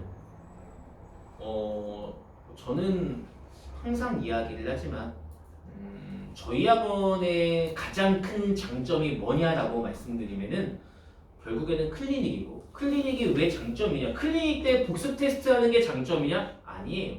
클리닉 때 학생들이 원하는, 모르는 이런 것들을 자유롭게 질문할 수 있는 시간들이 매주마다 제공을 할 수 있기 때문에 저는 저희 학원의 그게 장점이라고 이야기해요. 이 장점은요, 학생들이 잘 이용하는 학생들도 있고요, 이용을 못하는 학생들도 분명히 존재해요. 학생들이 질문을 해야지 가장 좋은 클리닉이 진행이 되는 거고요. 학생들이 질문을 하지 않으면은 어떻게 보면은 좀 손해보는 클리닉이 발생을 할 수밖에 없는 거겠죠. 하지만 학생들의 국어 성적이 올라가는 가장 빠른 지름길은 질문이다, 질의응답이다, 저는 이야기를 해요. 저도 오랫동안 이 학원 경험을 하면서 현실적으로 통계상으로 말씀드리면 100명의 학생이 있는데 100명의 학생들 중에서 실질적으로 등급이 올라가고 국어 성적이 올라가고 국어 실력이 올라가는 학생들 얼마나 될 것 같아요? 100명의 학생들 중에서 학원을 다녔다고 해서 실력은 올라갑니다. 보통은. 왜냐면은 성적이나 등수가 잘 올라가지 않지 실력은 조금씩 이렇게 올라가요. 그럼 제가 말씀드리고 싶은 건 그 실력을 넘어서 등수가 올라가는 학생들, 등급이 변하는 학생들, 이런 학생들은 확률적으로 이야기를 하면 10% 정도라고 저는 말씀드리고 싶어요. 저희 학원도 뭐 많은 학생들이 있지만 실제로 10명의 학생들 중에서 국어 실력이 늘어나기는 하지만 같이 늘어나기 때문에 실제로 등급이 변하는 학생들이 10명 중에 1명이에요. 그러면 그 1명의 학생들의 공통점이 있어요. 그 공통점은 클리닉 때 질문을 많이 해요. 이게 공통점이에요. 클리닉을 참여를 잘하고요. 클리닉 때 빠지지 않고요. 클리닉 때 선생님들을 어떻게 보면은 많이 괴롭혀요. 그리고 클리닉의 질문에 대한 준비를 학생이 잘 해요.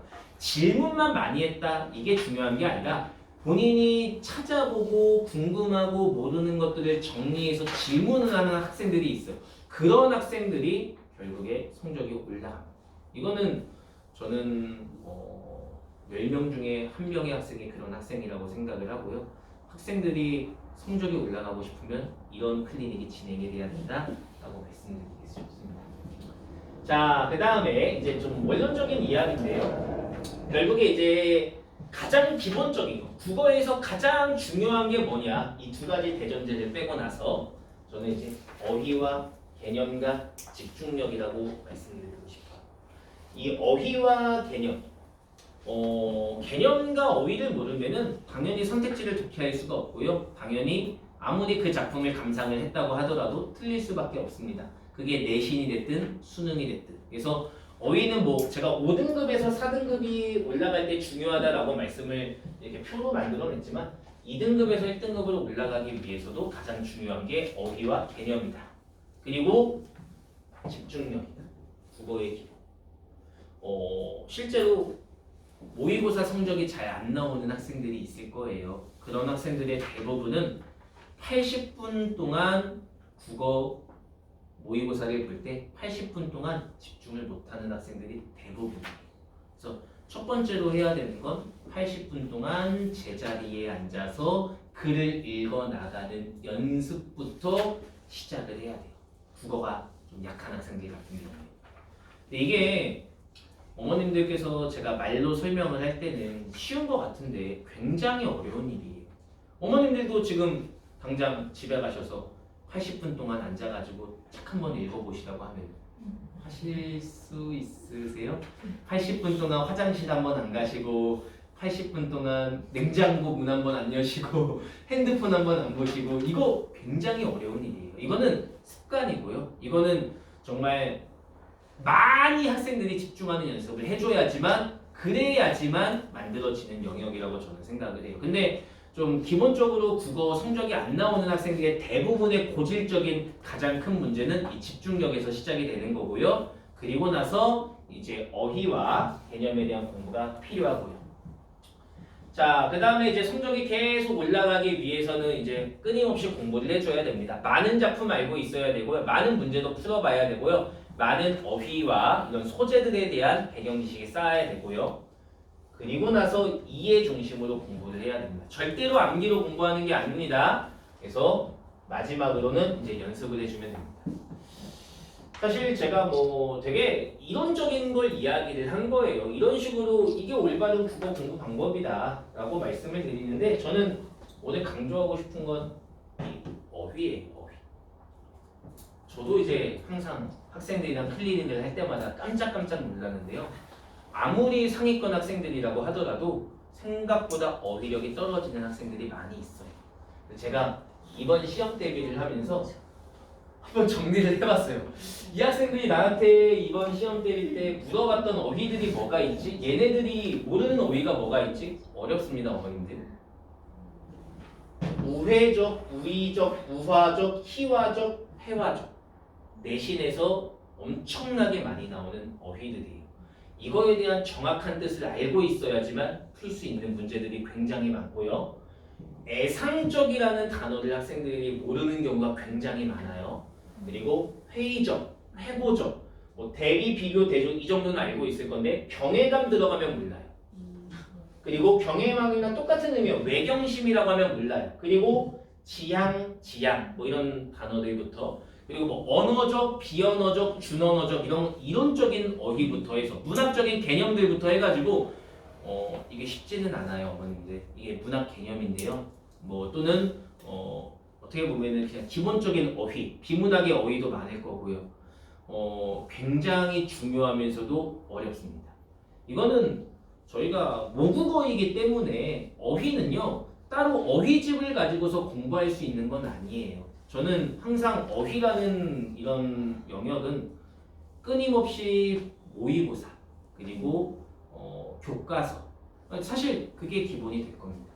저희가 출제 수능의 출제 원리 중에서 비문학 지문도 출제 원리 자체가 학생들이 기본적으로 배경 지식을 가지고 있다고 전제를 하고 있고요. 그 배경 지식의 기본이 되는 건 공통 이제 1학년 교과서 수준의 내용이라고 생각을 해주시면 될 것 같아요. 1학년 수준을 넘어선 뭐 이런 것들은 전부 다 이론적으로 뭐 주석이라든지 어휘에 대한 풀이라든지 이런 것들이 깔리게 되어 있고요. 그런 게 아닌 이상은 모의고사 특히 모의고사 기준으로 했을 때 내가 모르는 어휘가 나오거나 정확하지 않는 어휘가 나왔을 때 계속해서 끊임없이 찾아보는 연습이 일단은 국어의 시작이다라고 생각을 해주시면 됩니다. 근데 제가 아까 말씀드렸잖아요. 저희 학생들이 국어 공부를 했다라고 이야기를 하는 게 어디까지 공부를 했다라고 느끼냐면은 모의고사를 풀어요. 채점을 해요. 그리고 정답 보면서 아 이래서 틀렸구나 맞았구나 여기까지가 학생들이 생각하는 공부를 했다라는 부분이에요. 이건 좀 잘못됐죠. 사실 진짜 공부가 아니죠. 본인이 어떤 문제를 틀렸으면은 그 지문에서 본인이 왜 틀렸는지 어디가 부족했는지 어떤 어휘가 문제였는지 출제 의도가 무엇이었는지에 대한 분석을 해주는 게 공부예요. 사실은 그게 가장 올바른 국어 공부 방법이다라고 말씀을 드립니다. 이거는 제가 지난 설명회 때도 말씀드렸는데요. 이건 학생들을 제가 변호해 주기 위해서 만든 자료였어요, 사실. 어머님들 답답하잖아요. 너는 한국인인데 왜 국어가 그 모양이냐? 성적이 왜 이렇게 안 나오냐? 관동별곡 이제 아마 대부분의 학교에서 나왔던 시험 범위일 건데 146행이 있어요. 이 중에서 제가 그냥 2행 가장 쉬운 거 짤막한 거 가지고 왔는데 저희 학생들이 공부를 하면서 어떤 식으로 공부를 하냐면 이렇게 공부를 해요. 이 2줄. 국어 시험을 보기 위해선 궁왕이 궁예라는 배경지식, 오작이라는 게 까마귀 까치가 있어야 되고 까마귀 까치라는 게 객관적 상관문이라는 용어가 알고 있어야 되고 까마귀 까치가 지적이게 되면 슬픔, 애상감을 불러일으키는 거고 관련되어 있는 사자성어가 이런 사자성어가 있고 청구의 흥망이라는 어휘도 알고 있어야 되고 뭐 이런 중세국어에서 고전시가에서 자주 나오는 의문형, 종결, 어미도 알고 있어야 되고 이게 2줄이에요. 이게 쉽냐고 물어보면 저는 너무 어려운 영역이라고 생각을 해요. 국어라는 과목이. 이 관동별곡이 하나의 시험 범위가 아니잖아요. 더 많은 시험 범위가 있을 거잖아요. 저희 학생들 정말 힘들게 공부하고 있는 건데요.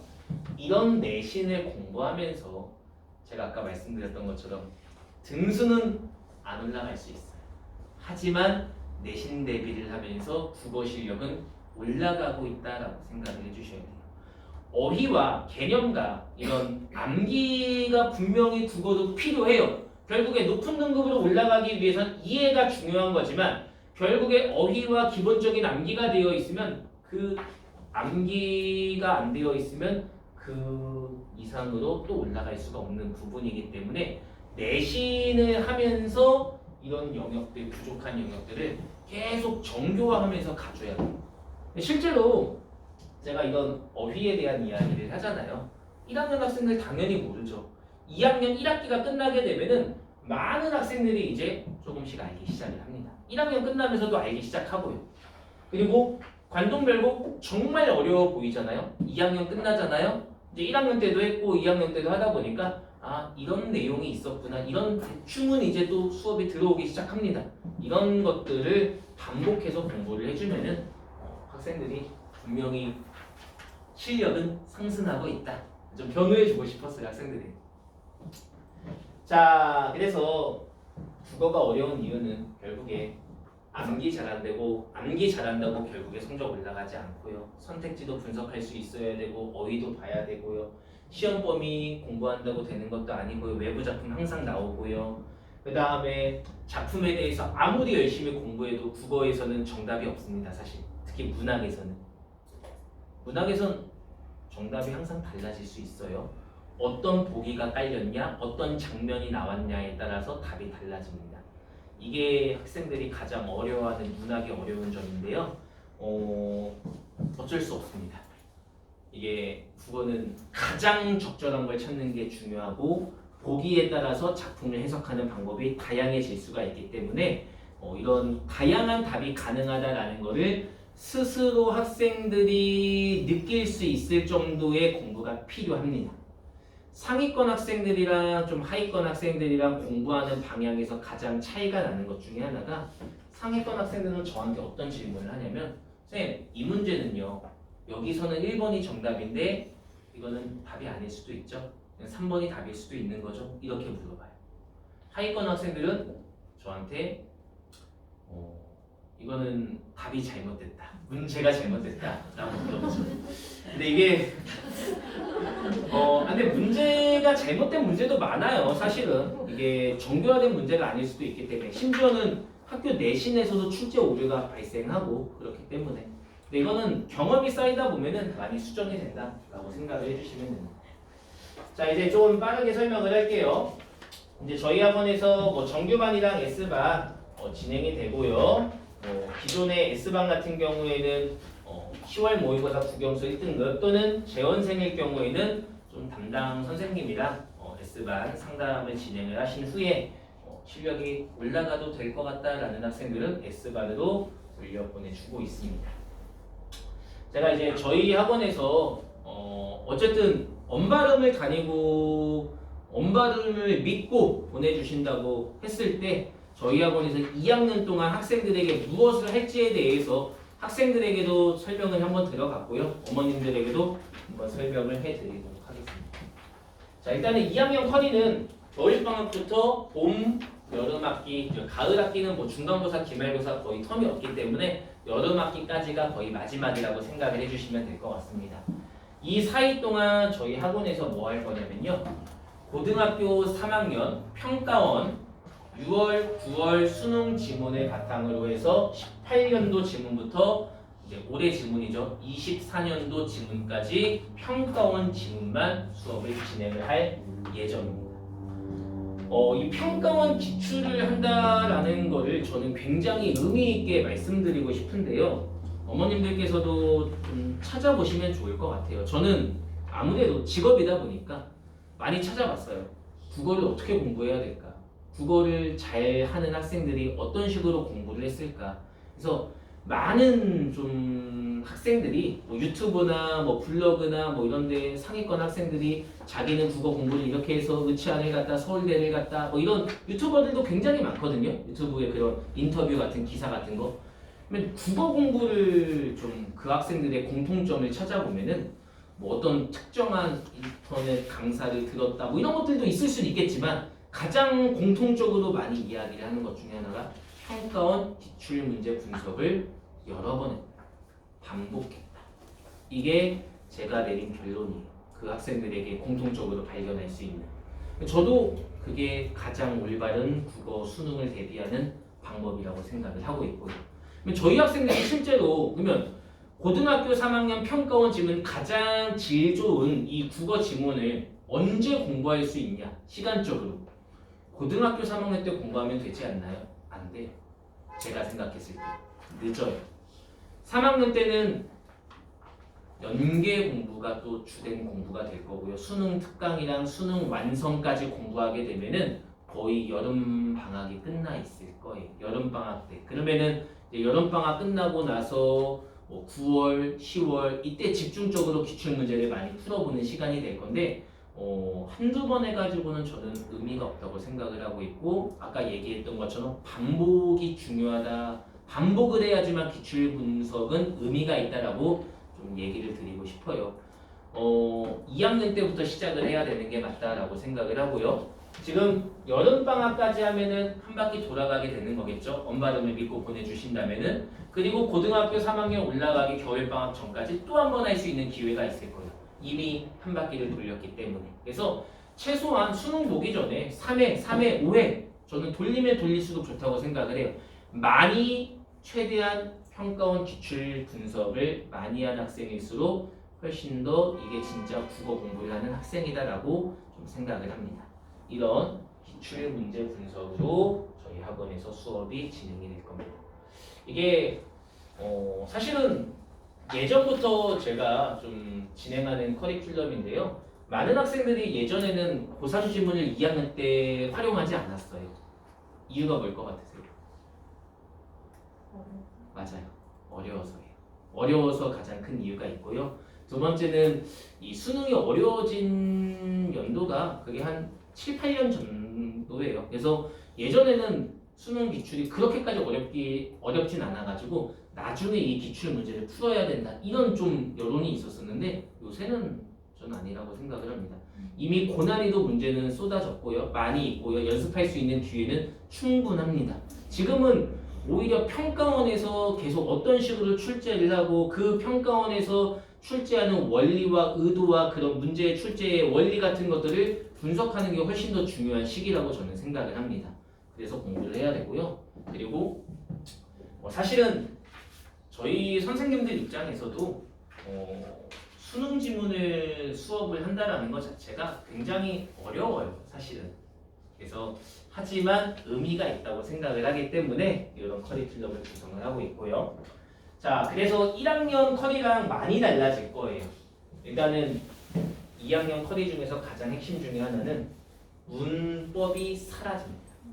문법은 이제 더 이상 내신에서 중요하지 않기 때문에 1시간은 현대문학, 1시간은 고전문학, 1시간은 비문학을 진행을 할 건데 사라진 문법은 S반 수업에서 실전 트레이닝 시간에만 매주마다 5문항씩 풀면서 감각을 유지할 수 있도록 좀 기회를 제공해 줄 겁니다.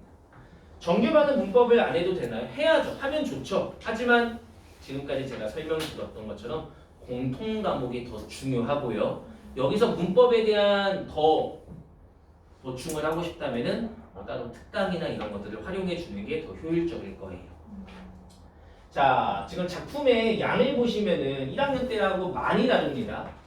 1시간 동안 보통 현대시를 그리고 현대소설을 한다라고 했을 때 보통은 1학년 때는 저희가 한 작품 내지는 2작품 나갔어요. 1시간 동안. 근데 이제 2학년 때는 어느 정도 양적으로 충족이 돼야 되기 때문에 한 세트라는 것 자체가 이미 2개의 작품이 들어가게 될 거고요. 그 다음에 현대소설 같은 경우도 한 세트. 그래서 1시간에 보통 평균적으로 지문의 복합 지문의 난이도에 따라서 다르긴 하겠지만 한 3지문에서 4지문 정도가 1시간 수업 분량이 될 거예요. 그러면 매주마다 거의 한 평균적으로 보면은 하나, 둘, 셋, 넷, 다섯, 여섯 작품 정도 한 주에 진행하는 게 많으면 7작품 정도 그런 정도 수업 분량이다라고 생각을 해주시면 될 것 같습니다. 굉장히 많죠. 1학년 때 생각을 하면 1학년 때는 문학 한두 작품이었어요. 1시간은 그 다음 문법이었을 거고 1시간은 비문학이었을 거고 그래서 작품의 비중 자체가 문학에 대한 비중 자체가 굉장히 늘어난다. 이유는 2학년 내신을 위해서도 중요하고요. 그리고 이제 학생들이 양적으로 많이 좀 충족이 돼야 될 시기이기 때문에 좀 분량을 늘렸습니다. 자, 그 다음에 하나 더 추가적으로 말씀드리고 싶은 게 S반 추가 과제가 저희가 항상 있었어요. 근데 이거는 제가 이제 좀 이름을 바꾸면서 S반 추가 과제이면서 연계 과제라고 이야기를 하면서 학생들에게 제공이 될 건데요. 자, 이건 무슨 교재냐면은 아까 제가 얘기했던 것처럼 수능과 평가원은 항상 연계가 됩니다. 저희 학생들이 보는 수능도 연계가 될 거예요. 그래서 예를 들어서 18년도 수능에 출생이라는 작품과 샤갈의 마을에 내리는 눈이라는 작품이 출제가 됐다면 이 2작품 중에 한 작품은 그 해 18년도 수능 특강이랑 수능 완성에 출제된 작품이었을 거예요. 이런 작품들을 실제 수특을 연계 교재에다가 수록을 해서 학생들에게 복습과제 형태로 제공을 해줄 거예요. 그러면은 18년도 수능부터 24년도 수능까지의 수능 작품 플러스 연계 작품 다 공부가 되는 거겠죠? 제가 이거를 하는 가장 큰 이유는 결국에 학생들이 좀 연계라는 공부를 3학년 때부터 하는 것보다는 2학년 때 이런 식으로 연계가 되는 거니까 너네가 3학년 올라갔을 때 연계 교재의 방향을 잡아봐. 좀 이런 식으로 연계가 된다라는 거를 느끼고 한번 들어가. 이런 것들을 학생들에게 보여주기 위한 거예요.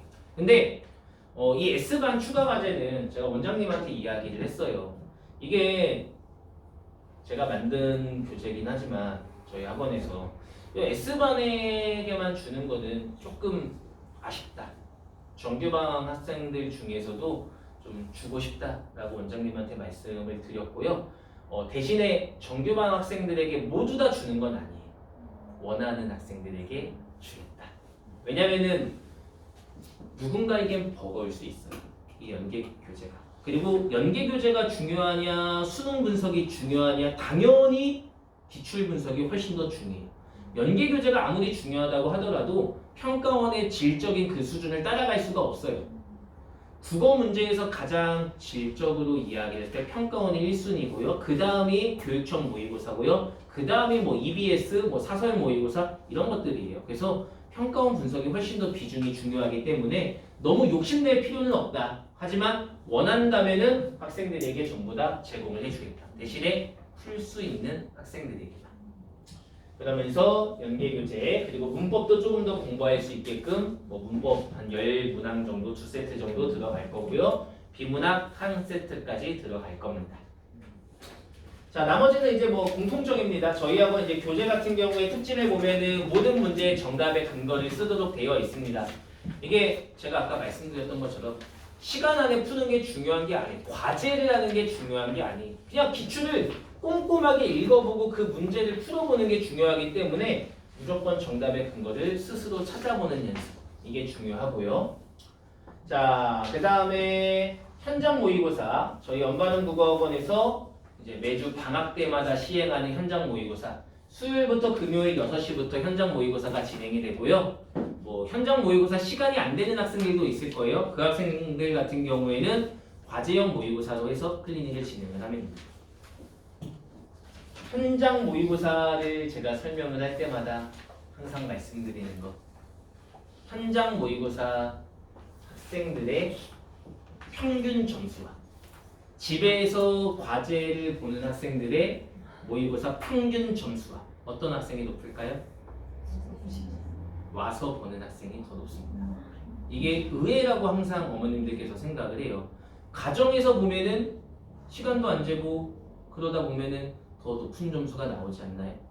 그럴 확률도 있겠지만 기본적으로 현장 모의고사를 신청하는 학생들의 수준을 생각을 해주셔요. 어떤 학생들일까요? 공부를 하겠다는 학생들이에요. 상위권 학생들, 잘하는 학생들. 그래서 본인이 이 현장 모의고사를 했을 때 의미가 있다고 생각할 수 있는 학생들. 그래서 저는 학생들에게 당연히 현장 모의고사를 추천을 하고 있고요. 근데 뭐 시간이 안 되면 어쩔 수 없고 그냥 뭐 독서실에서 시간을 지키면서 볼 수 있다. 과제형 모의고사 봐도 상관은 없지만 그럼에도 불구하고 그게 잘 안 된다면은 학원에서 보는 걸 추천드립니다. 이 현장 모의고사도 겨울 방학까지만 선택이고요. 여름 방학 이제 시기는 이제 그때부터는 거의 예비 고3이잖아요. 여름 방학부터는 그때는 복습 테스트가 진행되는 게 아니라 모든 클리닉은 현장 모의고사로 시간을 열어주면서 바뀔 예정입니다. 그때부터는 이제 정말 좀 고3처럼 공부를 해줘야 되는 시기이기 때문에 하지만 아직까지는 선택입니다. 2학년까지는 2학년 겨울방학까지는. 자, 그 다음에 특강계획 말씀드리겠습니다. 특강계획은 저희가 문학 그리고 비문학 그리고 문법 이렇게 특강이 개설될 거고요. 특강은 말 그대로 특강입니다. 저희 학생들이 원하고 그리고 좀 본인이 부족하다라고 생각이 드는 영역을 중심으로 해서 특강을 진행을 해주시면 될 것 같고요. 이제 특히 이제 문학 같은 경우에는 뭐 내신에서 자꾸 외부 지문에서 많이 틀리는 학생들 그리고 낯선 작품이 아직도 좀 어려운 학생들 이런 학생들이 좀 들어주면 효율적일 거고요. 그 다음에 비문학 특강. 비문학은 이제 조금 수준 있는 특강이 될 거예요. 3점짜리 문제만 모아놓고서 킬러 문항들 3점짜리 비문학 지문을 어떤 식으로 해결을 해야 되는지에 대한 특강이 들어갈 거예요. 물론 배경의식도 활성화시켜 줄 거고요. 하지만 비문학 같은 경우에는 너무나 중요한 시기이기 때문에 저는 비문학이 좀 약점인 학생들 이런 비문학 특강도 굉장히 도움이 많이 될 거라고 생각을 하고 있고요. 그 다음에 이게 가장 기본이 될 거예요. 문법, 언어와 매체. 그래서 저희 학생들이 1학년 동안 내신을 하면서 문법 내신을 하면서 정말 많이 성장을 해요.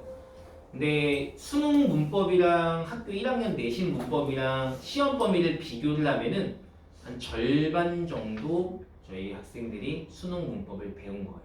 파트적으로 봤을 때. 그래서 보통은 4번의 시험을 봤는데 뭐 수능 문법의 범위가 100%라고 이야기를 했을 때 지금 현재 1학년 학생들이 내신을 통해서 배운 범위가 한 50%에서 한 60% 정도라고 생각을 해주시면 나머지 40%, 30%도 이제 채워줄 필요가 분명히 있어요. 그래서 뭐 예를 들어서 문장이라든지 형태소라든지 품사라든지 이런 시험 범위는 대부분의 학교에서 시험 범위가 아니었을 거예요. 물론 시험 범위는 학교도 있겠지만 이제 그런 부분들을 다시 한번 정리해주는 시기가 여름 겨울 방학이 될 거고요. 문법 특강은 계속 될 거예요. 이번 겨울에도 열릴 거고요. 또 여름 방학에도 열릴 거고요. 문법은 반복을 해주면서 지속적으로 노출을 해주는 게 가장 중요한 과목입니다. 이게 반복을 하면 할수록 실력이 늘어나요. 그리고 이 반복을 해야지만 실제로 이해가 되는 부분들이 많이 있어요. 자, 저희 학원 클리닉 아까 제가 얘기했던 것처럼 거창하게 이야기를 하지 않을게요. 질의응답을 할 수 있다. 이게 가장 중요한 저희 학원의 클리닉 시스템이다라고 생각을 하고 있고요. 그 다음에 가장 중요한 클리닉은 학생도 준비를 해야 되고요. 저희 학원에서 이번에 저희 예비고이 선생님들이 가장 방학기간 클리닉 때 동안 가장 중요하게 여길 거는 이 모의고사예요. 어쨌든 저희가 내신 수업이 아니잖아요. 방학기간은 정시 수업이에요. 수능형 수업이에요. 그러면은 학생들이 가장 중요하게 집중적으로 공부를 해야 되는 건 모의고사라고 생각을 합니다. 그래서 모의고사 응시를 안 하거나 모의고사 제대로 오답 정리가 안 되어 있거나 이런 것들에 대해서 가장 선생님들이 좀 집중해서 볼 거고요. 특히 이제 모의고사 응시를 무단으로 하지 않거나 계속 하지 않았을 때는 죄송하지만 계속 상담 전화가 들어갈 예정입니다. 그리고 3회 경고는 아무래도 진행하기 어려울 수 있습니다. 퇴원 조치를 하는 방향으로 하겠습니다. 자, 그래서 방학기간 클리닉 진행을 하고요. 모의고사 클리닉 계속 진행을 하고 있고요. 복습 테스트도 진행을 할 겁니다. 방학기간에 모의고사 클리닉 플러스 이제 복습 테스트가 되겠죠. 수능 평가원 지문에 대한 이제 문학 테스트하고 그리고 독서 요약 정리 테스트 해가지고 계속해서 학생들이 올바르게 이해를 하고 있는지 정말로 이 작품을 좀 제대로 공부를 했는지에 대한 점검하는 테스트가 있을 겁니다. 근데 항상 이 테스트를 하지만 제가 아까 말씀드렸던 바로 또 똑같은 이야기인데요. 테스트를 통과했다고 해서 테스트가 진행된다고 해서 끝나는 건 아니에요. 모든 학생들이 클리닉 때 내신 때 와가지고 테스트를 통과하고 가는 거잖아요. 근데 실제로 더 중요한 건 아까 제가 얘기했던 것처럼 학생들의 질의응답이 가장 클리닉에서 핵심이다. 그래서 저희도 학생들에게 계속 의식적으로 물어보려고 노력하고 있고 너 이거 왜 이렇게 생각을 했어? 너 이거 다시 한번 설명을 해봐. 계속 물어보고 있고요. 이런 과정들이 필요하다라고 말씀드리고 싶습니다. 자, 관리 시스템 저희 계속 문자 보내드리고 있고요. 모의고사 온라인으로 성적을 확인할 수가 있습니다. 리셋이 될 거예요. 이제 겨울학기 들어가면은 어머님들께서도 제가 부탁드리고 싶습니다. 저희 학원 보내시는 재원생들 매주마다 모의고사 볼 건데 이게 누적이 돼야지 의미가 있어요. 겨울방학 거의 10주가 넘어갈 거고요. 기말고사 들어가기 전까지 중간고사 들어가기 전까지 한다면은 12회, 13회 모의고사 보고 이제 다시 내신 시작할 수가 있어요. 1, 2, 3, 4, 5, 6, 7, 8, 9, 10 해서 이 10회 모의고사까지 완주할 수 있도록 저희 학생들이 계속 너 이번에 모의고사 응시했어? 성적 올렸어? 너 시험 봤어? 계속 어머님들께서도 감시해줘야 되고요. 저희도 철저하게 관리를 하려고 노력을 하도록 하겠습니다. 이게 돼야지 저는 의미 있다고 생각을 합니다.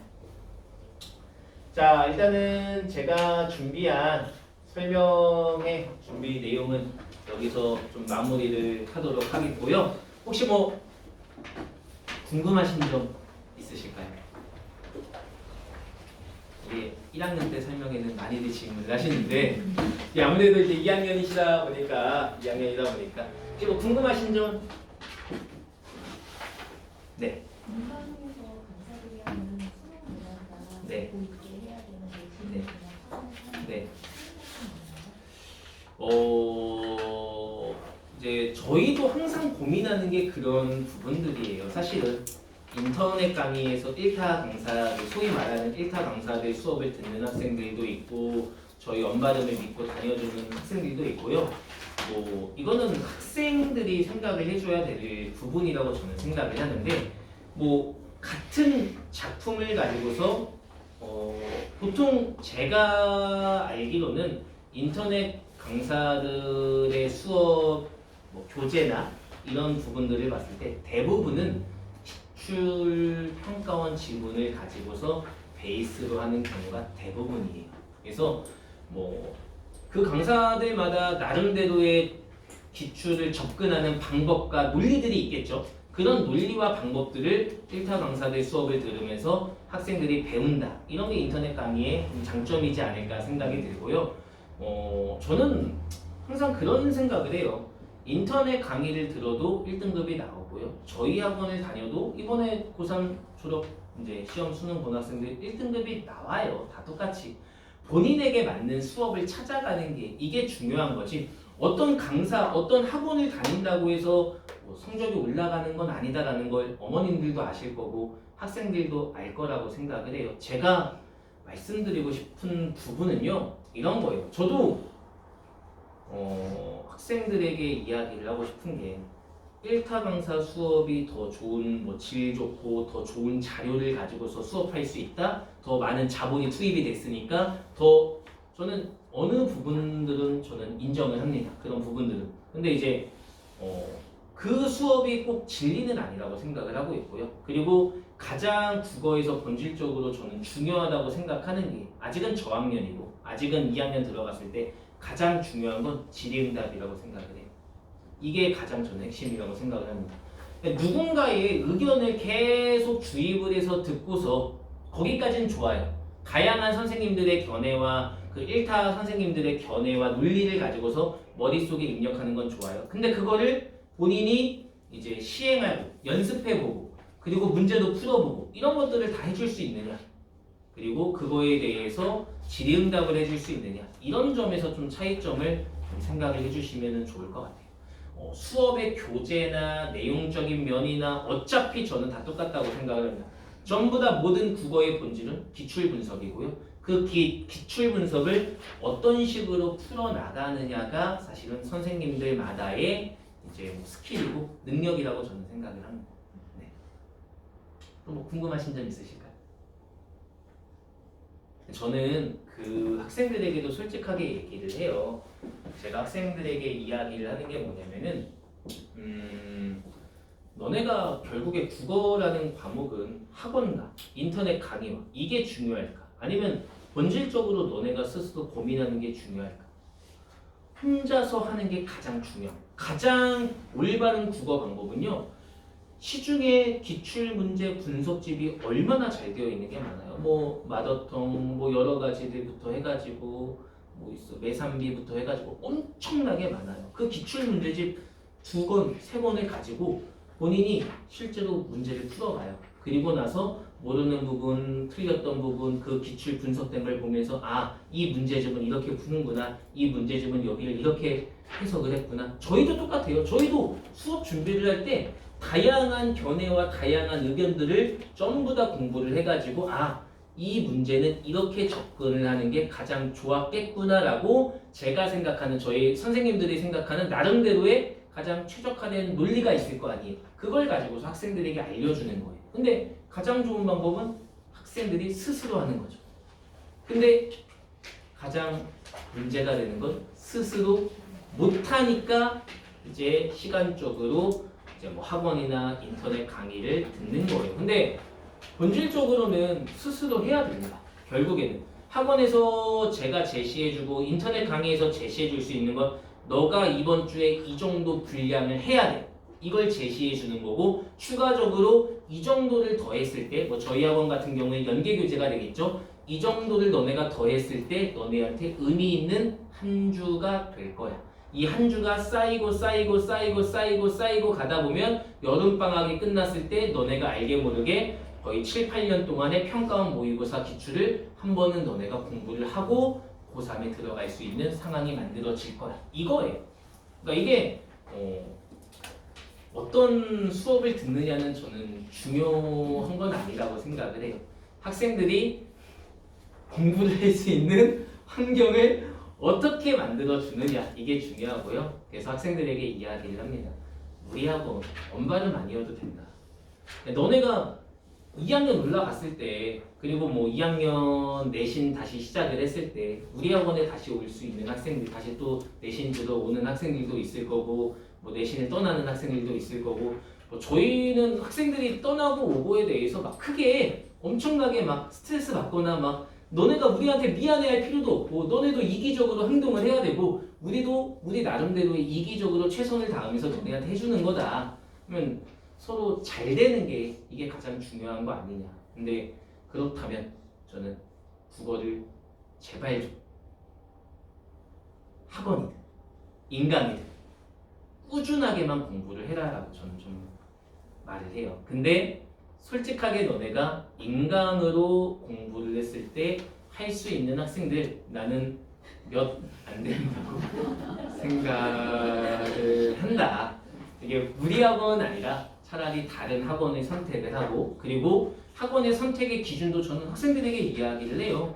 어떤 학원을 선택을 하든지 너네가 학원을 선택을 할 때 가장 우선적으로 좀 고민을 해줘야 되는 부분들이, 너네가 질문, 고민들이 생겼을 때 그 질문을 좀 편하게 할 수 있는 그런 학원을 선택을 해라. 이게 소수정예이면은 그런 질문이 더 편하겠죠. 저희 학원이 소수정예는 또 아니잖아요. 뭐 이런 중간에 이런 장점과 단점이 교차되어 있을 텐데, 저희 학원도 저희 학원의 포지션이 있는 거고, 소수 학원은 더 소수 학원만의 포지션이 있을 거고, 더 큰 대형 학원은 더 대형 학원만의 장점이 있다. 여기서 너네가 너네의 현재의 상황을 바탕으로 해가지고 선택을 하면 된다. 다만 혼자서는 하지 말아라 라고 제가 이야기를 하는 편입니다. 그래서 그렇게 좀 생각을 해주시면 좋을 것 같습니다. 일단은 시간 관계상 설명회는 여기서 좀 마무리를 하도록 하고요. 개별적으로 아마 내신 뭐 이렇게 진행하시는 선생님들 상담도 원하시는 어머님들도 있을 거예요. 밖에 가시면은 아마 선생님들 있으실 거니까 상담도 진행을 해주시면 될 것 같습니다. 긴 시간 동안 들어줘서 감사합니다. 설명 여기서 마무리하겠습니다.